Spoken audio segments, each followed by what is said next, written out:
या चार गोष्टींमुळे कांद्याच्या बाजारात होणार दिवाळीच्या पार्श्वभूमीवरती मोठी हालचाल। सध्या कांद्याला अतिशय निचांकी दर मिळतो। एकीकडे चहा असेल, वडापाव, समोसा या खाद्यपदार्थांच्या कमीत कमी किमती या 10 रुपये आहे, परंतु कांद्याला सध्या 10 रुपयाच्या खाली बाजारभाव मिळतोय। भारत तसा कृषीप्रधान देश, परंतु या देशात सर्वात जास्त कांदा पिकवला गेला म्हणून कांद्याचे दर पडले, हे अजब वास्तव आहे। यामध्ये सरकारची भूमिका देखील महत्त्वाची आहे। निवडणुकांसाठी कांद्याच्या निर्यातीची धोरणं बदलली नसती तर कांद्याची परिस्थिती आज काही वेगळी असती। 2 दिवसांवरती दिवाळी आली आहे, पण याच सणासुदीच्या काळामध्ये सर्वात जास्त वापरला जाणारा कांदा त्याला भाव पडले। जिल्हा परिषदा, पंचायत समितीच्या निवडणुकांचं बिगुलही आता वाजणार आहे। त्यातच कांद्याची आवकही कमी झाली, लागवडही त्या ठिकाणी घटलेली आहे आणि अतिवृष्टीमुळे बऱ्याच ठिकाणी कांदा पिकाचं मोठ्या प्रमाणात नुकसान झालंय।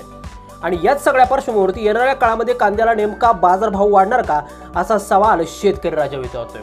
नेमकं याच प्रश्नाचं उत्तर व्हिडिओच्या माध्यमातून आपण त्या ठिकाणी बघण्याचा प्रयत्न करणार आहोत, त्यामुळे व्हिडिओ अगदी शेवटपर्यंत काळजीपूर्वक आणि चॅनलवर जर तुम्ही नवीन असाल चॅनल सबस्क्राइब देखील करा। शेतकरी मित्र हो, कांद्याचे जे दर असतात ते नेमके कोणत्या गोष्टींवरती अवलंबून असतात, याच गोष्टींवरून कांद्याचे बाजारभाव पुढे जाऊन ठरत असतात। यामध्ये प्रामुख्याने लागवड क्षेत्र हे फार महत्त्वाचं असतं।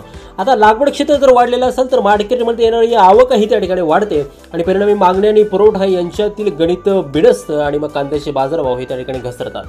याशिवाय निर्यातीचा मुद्दा देखील हा फार महत्त्वाचा आहे, कारण निर्यातीमुळे परकीय चलन हे राज्यामध्ये परिणामी देशात येतं आणि कांद्याचे बाजारभाव त्या ठिकाणी वाढू लागतात। याशिवाय तिसरा आणि सर्वात महत्त्वाचा जो भाग आहे तो म्हणजे हवामानाचा।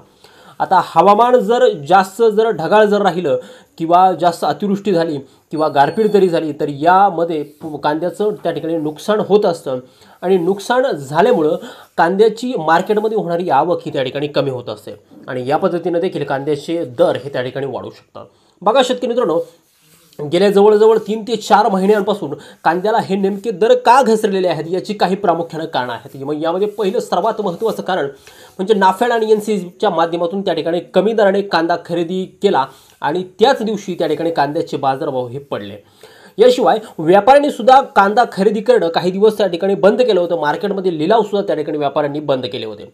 बघा, याशिवाय सरकारने देखील कांदा उत्पादक शेतकऱ्यांविषयी कुठलीच ठोस भूमिका त्या ठिकाणी घेतलेली नाही आणि म्हणून कांदा उत्पादक शेतकऱ्यांची आज ही अवस्था आहे।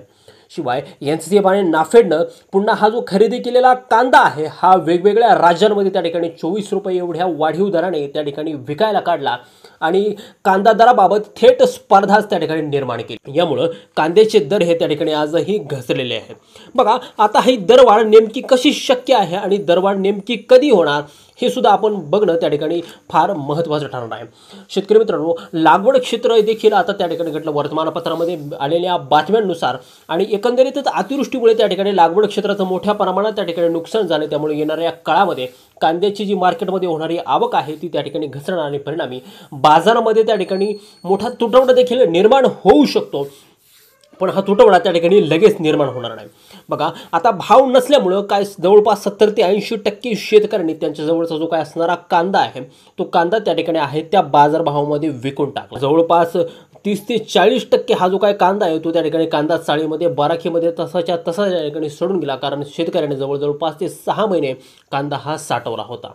याशिवाय जर का आपण अतिवृष्टीच्या ज्या 15 ते 20 दिवसांपूर्वी जी काय अतिवृष्टी झाली तर त्या अतिवृष्टीमुळे काही शेतकऱ्यांच्या कांदा चाळीमध्ये त्या ठिकाणी पाणी शिरून अगदी कांदे हे त्या ठिकाणी पाण्यासोबत वाहून गेल्याचं चित्रही आपण या माध्यमातून त्या ठिकाणी बघितलेलं आहे। आणि दिवाळीच्या काळामध्ये कांद्याला बाजारभाव घसरलेले असताना शेतकऱ्याची दिवाळी गोड कशी होईल? बघा, पण याच दिवाळीच्या पार्श्वभूमीवरती जे काय बाकीचे ग्राहक असतात या ग्राहकांची खरेदी क्षमता ही त्या ठिकाणी वाढलेली असते आणि सर्वच गोष्टींमध्ये त्या ठिकाणी कांदा हा खाद्यपदार्थांमध्ये सर्वात अव्वल दर्जा त्याला मिळतो आणि म्हणूनच दिवाळीच्या पार्श्वभूमीवरती कांद्याचे बाजारभाव त्या ठिकाणी 2 ते 3 रुपयांनी वाढू शकतात असा बाजारभाव अभ्यासकांचा अंदाज त्या ठिकाणी आहे। याशिवाय सर्वात महत्त्वाचं म्हणजे जिल्हा परिषद आणि पंचायत समितींच्या निवडणुकांचं बिगुल देखील त्या ठिकाणी आता वाजलेलं आहे। येणाऱ्या 2 ते 2.5 महिन्यांमध्ये या निवडणुका सुद्धा होतील, परंतु याविषयी जर जे काय विद्यमान सरकार आहे तर त्या विद्यमान सरकारने जर कांदा प्रश्न व्यवस्थित जर हाताळला जर नाही तर हाच कांदा प्रश्न येणाऱ्या जो काही सरकार आहे तर त्यांच्यासाठी मोठी डोकेदुखी त्या ठिकाणी ठरू शकतं. त्यामुळे जो कांदा प्रश्न व्यवस्थितपणे हाताळणार तोच या निवडणुकीत बाजी मारणार असं एकंदरीत समीकरण त्या ठिकाणी आता झालेलं आहे. आणि शेतकऱ्यांची सुद्धा त्या ठिकाणी हीच त्या ठिकाणी मानसिकता आहे.